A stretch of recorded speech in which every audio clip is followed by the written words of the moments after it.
General Marcus Harrison had seen 3 decades of warfare. But nothing quite like the intelligence briefing that landed on his desk that cold February morning.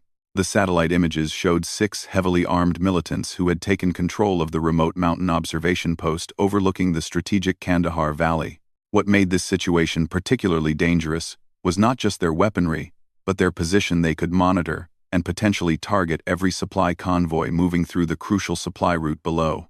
Harrison studied the grainy photographs with the practiced eye of a man who had spent years reading battlefields like maps. The militants had positioned themselves expertly across the rocky outcroppings of the mountain peak, each one commanding a different angle of the valley below. Their weapons were clearly visible in the high-resolution images: assault rifles, rocket-propelled grenades, and what appeared to be at least 2 sniper rifles of their own. The general's aide, Lieutenant Colonel Sarah Mitchell, stood quietly beside his desk as Harrison absorbed the details. She had worked with him long enough to recognize the subtle signs that indicated he was formulating a plan. His fingers drummed once against the wooden surface. His steel-gray eyes narrowed slightly, and his jaw set in that familiar, determined line. "Sir, command is suggesting we send in a full platoon to retake the position," Mitchell said carefully. "The estimated casualties would be unacceptable." Harrison cut her off. Not harshly, but with the quiet authority that had earned him respect throughout the military hierarchy. 6 good soldiers would die taking that hill. Maybe more. These militants know we're coming. They've had time to prepare defensive positions, and they have the high ground advantage. Harrison stood up from his desk and walked to the large tactical map mounted on his office wall. The observation post was marked with a red pin, surrounded by the harsh terrain that made conventional assault nearly impossible. The approaches were limited, exposed, and would force any attacking force into a deadly funnel where the militants could pick them off one by one. "There's another way," Harrison said quietly, more to himself than to Mitchell. The lieutenant colonel knew better than to interrupt when the general was thinking through tactical options. She had seen him solve seemingly impossible problems before, often with solutions that seemed unconventional until they proved brilliantly effective. Harrison's mind went back to his early days in the service, when he had been selected for specialized training that most officers never experienced. Long before he wore stars on his collar, he had been a different kind of soldier, one who operated alone, who could remain motionless for hours, who could make impossible shots at distances that would challenge the laws of physics. Those skills had been set aside as he climbed the ranks, replaced by the broader responsibilities of command. But they had never disappeared, lying dormant, like muscle memory, waiting for the right moment to resurface. "Mitchell, I want you to arrange for a helicopter to take me to Forward Operating Base Delta," Harrison said finally. "And I'll need access to our specialized equipment locker." "Sir, are you planning what I think you're planning?" Mitchell asked, though she already knew the answer from the look in his eyes. "Sometimes the best way to save lives is to take personal responsibility for the mission," Harrison replied. These 6 militants chose their position well, but they made one critical mistake. They assumed they would face a conventional assault. Within 2 hours, Harrison was aboard a Black Hawk helicopter, heading toward the forward operating base. He had changed from his formal dress uniform into tactical gear that he hadn't worn in years. The familiar weight of combat equipment felt strange but oddly comforting as he checked and rechecked his gear during the flight. The specialized equipment he had requested was waiting for him at the base. A precision rifle that he knew intimately, despite not having used it in combat for over a decade. The weapon was a masterpiece of engineering, capable of accurate shots at ranges that would seem impossible to most people. More importantly, it was the same model he had trained with extensively during his younger years. As the helicopter approached the base, Harrison could see the mountain where the militants had taken position. Even from this distance, he could make out the observation post perched like an eagle's nest among the rocky crags. The militants had chosen well. The position offered commanding views in all directions and natural fortification that would resist conventional assault. But Harrison wasn't planning a conventional assault. At the base, he spent an hour in detailed preparation, checking weather conditions, calculating ranges and wind factors, and studying the most recent intelligence about the militants' positions. The base commander, Colonel James Reed, watched with a mixture of respect and concern as the general prepared for what amounted to a solo mission. "Sir, with all due respect, this is extremely dangerous," Reed said. "If something goes wrong up there, you'll be completely on your own." Harrison looked up from his calculations and smiled grimly. "Colonel, I've been on my own before. The difference this time is that I have better equipment and more experience reading the battlefield." The plan was elegant in its simplicity. Harrison would position himself on a ridge approximately 1,200 meters from the observation post, well outside the effective range of the militants' weapons, but within the capabilities of his precision rifle. From that position, he would have clear lines of sight to each of the 6 positions the militants had established. As evening approached, Harrison made his way to his chosen position. The mountain air was crisp and thin, reminding him of similar operations from his younger days. He moved carefully through the rocky terrain, using natural cover and approaching from an angle that the militants would never expect, not because it was the easiest route, but because it was the most difficult. The final approach took him 3 hours of careful movement. By the time he reached his firing position, the sun was setting behind the mountains, casting long shadows across the valley.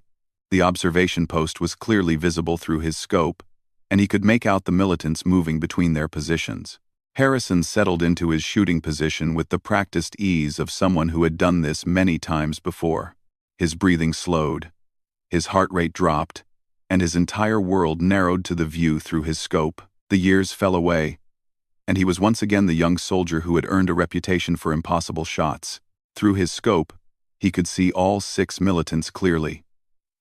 They were confident in their position, believing themselves safe from conventional attack. They moved casually between their posts, occasionally scanning the valley below but paying little attention to the distant ridges where a single shooter might be positioned. Harrison spent the next hour observing their patterns, noting how they moved, when they changed positions, and which ones seemed to be the leaders. Intelligence gathering was as much a part of precision shooting as marksmanship. Understanding the enemy was often more important than simply being able to hit them. As full darkness settled over the mountains, Harrison made his final preparations. The night vision scope attached to his rifle turned the darkness into a green-tinted world, where every detail stood out with crystal clarity. The militants had settled into their nighttime positions, believing they were secure in their mountain fortress. They were about to discover how wrong they were. Harrison's finger rested lightly on the trigger as he selected his first target, the militant, who appeared to be the lookout, positioned with the best view of the valley approaches. The shot would need to be perfect, not just for accuracy, but for timing. Once he fired the first round, the element of surprise would be gone, and the remaining 5 militants would know they were under attack, but they would not know from where. And in the darkness, they would not be able to locate a single shooter positioned over a kilometer away. Harrison had every advantage except numbers, and his experience told him that in this situation, numbers mattered less than precision. The wind was calm, the air was clear, and his target was perfectly positioned in his crosshairs. Harrison's breathing steadied into the rhythm he remembered from countless training exercises and real combat situations. His finger began to apply pressure to the trigger with the steady, controlled squeeze that would send the first round toward its target. The battle was about to begin, and General Marcus Harrison was ready to demonstrate that sometimes the most effective military action came not from overwhelming force, but from the precise application of skill, experience, and courage. The 6 militants on the mountain had made their choice when they threatened innocent lives below. Now they would face the consequences of that choice, delivered by a general who had never forgotten his roots as a soldier. The first shot broke the mountain silence like thunder. Harrison's bullet traveled the 1,247 meters between his position and the lookout in less than 2 seconds, striking the militant precisely where the general had aimed. The man dropped instantly, his rifle clattering against the rocks as he tumbled from his perch. The other 5 militants reacted immediately, but their response revealed both their training and their fatal disadvantage. Through his night vision scope, Harrison watched as the remaining militants scattered to predetermined positions, seeking cover behind the rocky outcroppings. Their movement was coordinated, suggesting military training, but their confusion was evident. They were scanning the valley below, looking for muzzle flashes or movement that would indicate a ground assault that wasn't coming. The second militant, positioned on the eastern edge of the observation post, was calling out to his companions in a language Harrison didn't recognize, but the tone was unmistakable confusion mixed with growing alarm. This man held what appeared to be a radio, likely their communication link to whoever had sent them to this strategic position. Harrison adjusted his aim, accounting for the slight shift in wind direction that his experience told him had occurred in the minutes since his first shot. The radio operator was partially concealed behind a boulder, presenting a more challenging target than the lookout had been. But Harrison had made more difficult shots, under worse conditions. The second bullet found its mark with the same devastating precision as the first. The radio operator spun backward, the communication device flying from his hands to shatter against the rocks 20 feet away. Whatever coordination the militants might have maintained with outside forces was now severed. Now the remaining 4 militants understood they were under attack by a sniper, though they still had no idea where the shots were coming from. Harrison could see them through his scope as they attempted to locate his position, their rifle scopes and binoculars sweeping across the distant ridges. But they were looking in the wrong places, focusing on positions closer to their mountain stronghold. The third militant had taken cover behind what he thought was a secure position, a large boulder that provided excellent protection from the valley approaches, but left him partially exposed to Harrison's elevated angle. This man appeared to be the group's leader, based on how the others had looked to him for direction after the first shots. He was gesturing to his remaining companions, trying to organize their response. Harrison took his time with the third shot. Leadership was often the key to breaking enemy resistance, and removing the apparent commander would likely cause the remaining militants to lose what coordination they still possessed. The angle was more complex this time, requiring Harrison to account for both the distance and the significant elevation difference between his position and the target. The third bullet traced its arc through the darkness, guided by calculations that Harrison performed instinctively after decades of experience. The militant leader was reaching for something, possibly another radio or a flare, when the shot struck him. He collapsed immediately, and Harrison could see through his scope that the man would not be giving any more orders. The psychological effect on the remaining 3 militants was immediate and visible. Where moments before they had been moving with purpose, now they were scrambling frantically for better cover. One of them fired a burst from his assault rifle toward the valley, the muzzle flashes bright in Harrison's night vision scope, but the shots were wild and undirected fear shooting rather than aimed fire. Harrison smiled grimly to himself. Fear was a sniper's ally, causing enemies to make mistakes, to expose themselves, to act predictably. These 3 remaining militants were no longer thinking tactically. They were simply trying to survive an attack they couldn't locate or counter.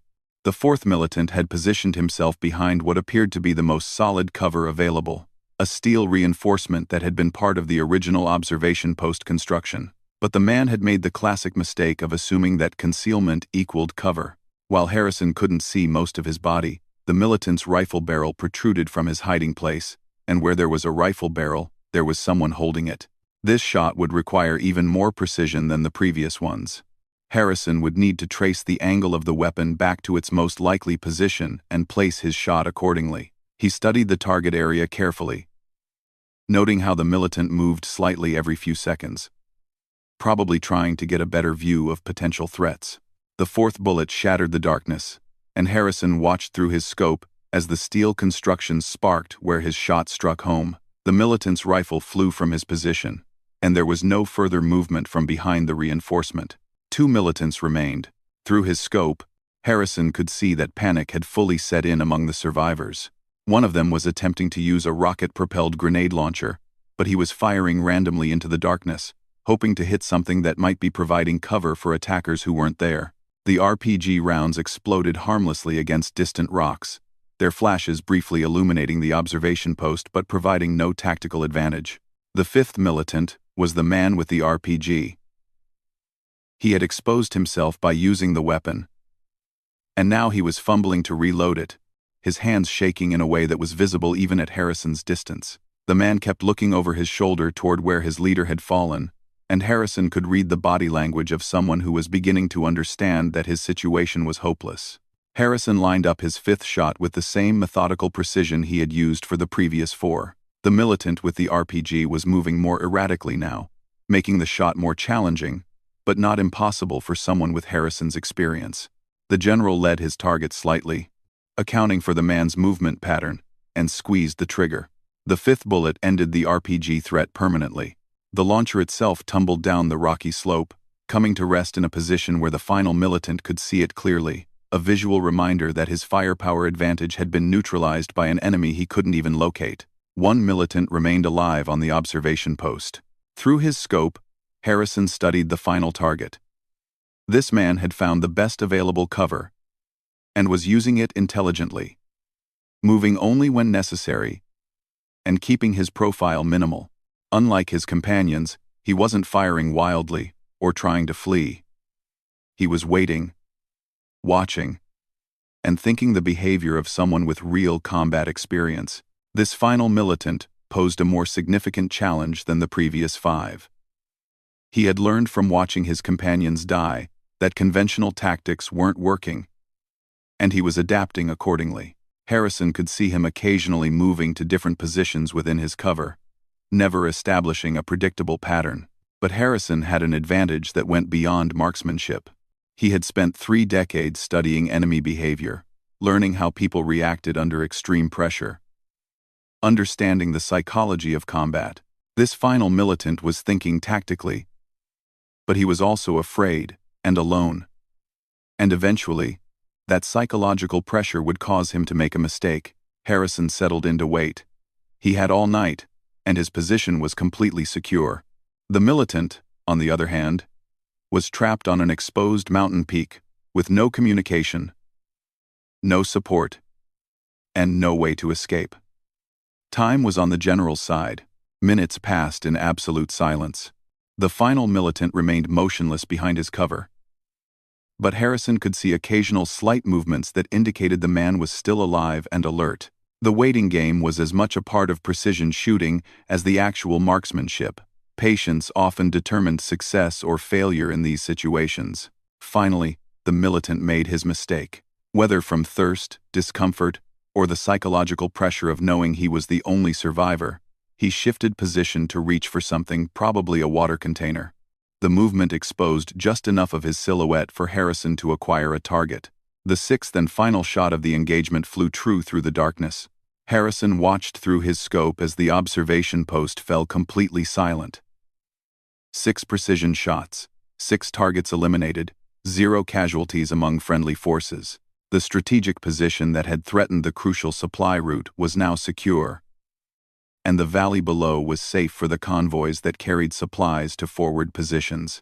The general remained in his shooting position for another 30 minutes, observing the observation post through his scope to confirm that all threats had been eliminated. When he was satisfied that the position was secure, he began the careful process of packing his equipment and preparing for the long trek back to his extraction point. As he moved through the darkness, Harrison reflected on what had just occurred. In less than 2 hours, he had neutralized 6 armed militants using nothing but precision, patience, and the skills he had learned decades earlier. No soldiers had been lost in a costly assault. No helicopters had been risked in dangerous mountain terrain, and the strategic objective had been achieved with minimal resources. The mission had been successful, but Harrison knew that success in military operations often created new challenges. The observation post would need to be secured by friendly forces. The area would require ongoing surveillance, and intelligence analysts would want to understand how the militants had established their position in the first place. But those were problems for tomorrow. Tonight, General Marcus Harrison had demonstrated that sometimes the most effective military action came not from overwhelming force, but from the precise application of skill, experience, and courage. The 6 militants had chosen to threaten innocent lives, and they had faced the consequences of that choice, delivered by a general who had never forgotten his roots as a soldier. The extraction helicopter found Harrison exactly where he said he would be, at the designated coordinates 3 kilometers from his shooting position. As the Black Hawk settled onto the rocky terrain, the crew chief could see that the general looked exactly as he had when they dropped him off hours earlier, calm, controlled, and completely unruffled by what had transpired on the mountain. During the flight back to base, Harrison sat quietly, cleaning and checking his equipment with the methodical attention to detail that characterized everything he did. The crew members wanted to ask questions about the mission, but the general's demeanor suggested that this was neither the time nor the place for discussion. They had heard 6 distinct rifle shots echoing across the mountain valleys during the night, and the radio chatter from base had indicated that the observation post was now silent. Colonel Reed was waiting on the landing pad when the helicopter touched down. As Harrison disembarked, Reed could see the subtle signs of satisfaction in the general's expression, not pride or boastfulness, but the quiet confidence of a professional who had completed a difficult job successfully. "Sir, reconnaissance confirms that the observation post is clear," Reed reported as they walked toward the command building. "No movement, no radio traffic, no signs of activity." Harrison nodded but said nothing until they were inside the secure briefing room. Only then did he allow himself a small smile as he set down his equipment case. 6 targets, 6 neutralizations, 0 friendly casualties, Harrison said simply. "The supply route is secure." Reed studied the general's face, looking for any sign of the stress or adrenaline that typically followed combat operations. But Harrison appeared as composed as if he had just returned from a routine inspection, rather than a solo mission against 6 armed militants. "Sir, how do you want to handle the after-action report?" Reed asked. Harrison considered the question carefully. The mission had been successful, but it had also been highly unconventional. Generals were not supposed to conduct solo sniper operations, no matter how qualified they might be. The Pentagon would have questions, and not all of them would be comfortable ones. "The truth," Harrison said finally. 6 militants had established a position that threatened critical supply operations. Conventional assault would have resulted in significant friendly casualties. An alternative approach was employed that achieved the objective with 0 losses. Reed understood that Harrison was choosing his words carefully, providing accurate information without unnecessary details that might create political complications. The general's solution had been effective, but it had also been a significant departure from standard military doctrine. Over the following hours, reports began flowing in from multiple sources that confirmed the success of the mission. Drone reconnaissance showed that the observation post was indeed clear, with no signs of life or activity. Signals intelligence confirmed that radio communications from the position had ceased completely. Most importantly, the first supply convoy to travel the valley route since the militants had established their position moved through without incident. The strategic implications of the mission's success became clear over the following days. The valley supply route was the most efficient way to resupply 3 forward operating bases that housed over 2,000 soldiers. Keeping that route closed would have required either dangerous helicopter flights or much longer ground convoys through hostile territory. Harrison's action had saved not just the lives that would have been lost in a conventional assault on the observation post, but potentially dozens of lives that might have been lost to supply convoy attacks. Lieutenant Colonel Mitchell arrived at Forward Operating Base Delta the next morning with new intelligence reports. She found Harrison in the base communications center, coordinating with higher command about the resumption of supply operations. "Sir, intelligence analysis of the observation post suggests that those militants were part of a larger network," Mitchell reported. "The equipment they were using was too sophisticated for a random group. Someone with significant resources put them in that position." Harrison studied the intelligence photographs that Mitchell had brought with her. The weapons visible in the images were indeed high quality, and the tactical positioning of the militants had shown professional-level training. This had not been a random occupation of a strategic position. "Any indication of how they reached the observation post?" Harrison asked. "Footprints suggest they approached from the north, probably at night," Mitchell replied. "But here's what's interesting. Satellite imagery from 3 days ago shows no activity in that area." "They moved in fast and established their position quickly." Harrison nodded thoughtfully. The implications were concerning but not surprising. The valley supply route was too important to be targeted by accident, and the precision of the militants' positioning suggested advanced reconnaissance and planning. "Mitchell, I want you to coordinate with intelligence to identify any other positions that could threaten this supply route," Harrison ordered. What happened here might be a test run for something larger. The next few days proved Harrison's instincts correct. Intelligence reports indicated increased activity in the region, with several groups apparently probing for weaknesses in supply route security. But the swift neutralization of the observation post threat had sent a clear message. Attempts to disrupt critical supply operations would be met with immediate and effective response. Word of the mission began to spread through military channels, though the details remained classified. Harrison found himself fielding calls from commanders throughout the theater of operations, many of whom were dealing with similar strategic challenges. The success of his unconventional approach had attracted attention at the highest levels of command. General Patricia Hawthorne, Harrison's immediate superior, arrived at Forward Operating Base Delta a week after the mission. She found Harrison in his temporary office, reviewing intelligence reports about regional threat assessments.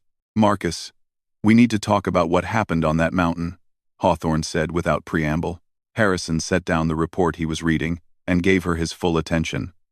He had been expecting this conversation since the moment he decided to conduct the mission personally. "The mission was successful," Harrison said calmly. "The objective was achieved with 0 friendly casualties. The mission was also completely outside standard operating procedures," Hawthorne replied. "Generals don't conduct solo sniper operations, no matter how qualified they might be." Harrison had expected this criticism, and he had prepared his response carefully. "General, with respect, sometimes leadership requires making difficult decisions that prioritize mission success and the lives of the soldiers under our command." Hawthorne studied Harrison's face, looking for any sign that he understood the broader implications of his actions.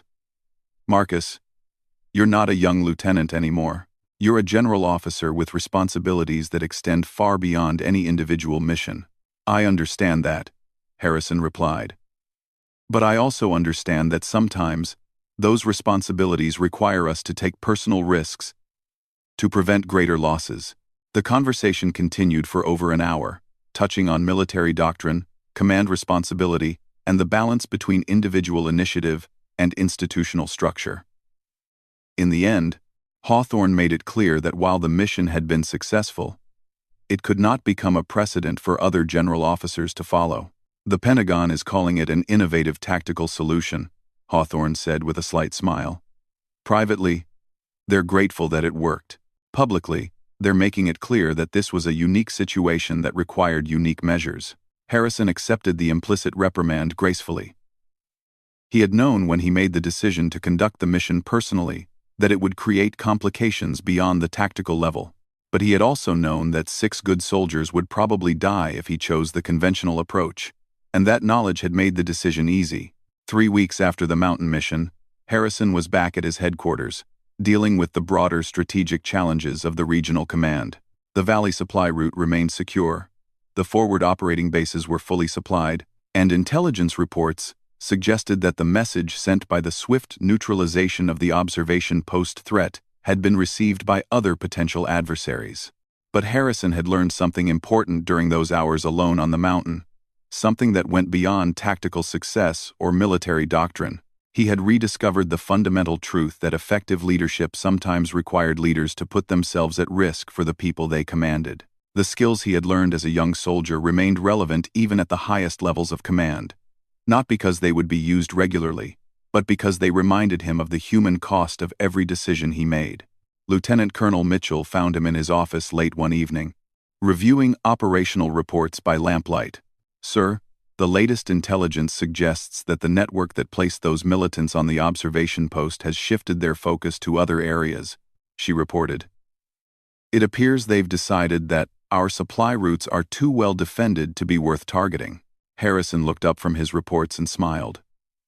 "Sometimes, the best way to win a war is to convince the enemy that fighting isn't worth the cost."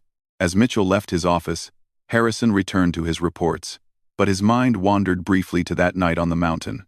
6 precision shots, 6 eliminated threats, and a strategic objective achieved through careful planning and precise execution. It had been a reminder that in military operations, as in life, sometimes the most complex problems required the simplest solutions delivered by people willing to take personal responsibility for the outcome. The valley supply route continued to operate safely, carrying the food, ammunition, and medical supplies that kept thousands of soldiers supplied and ready for action. And in the command centers where future operations were planned, Harrison's unconventional mission became a case study in how individual initiative and professional expertise could achieve strategic objectives that might otherwise require much larger forces and much higher costs.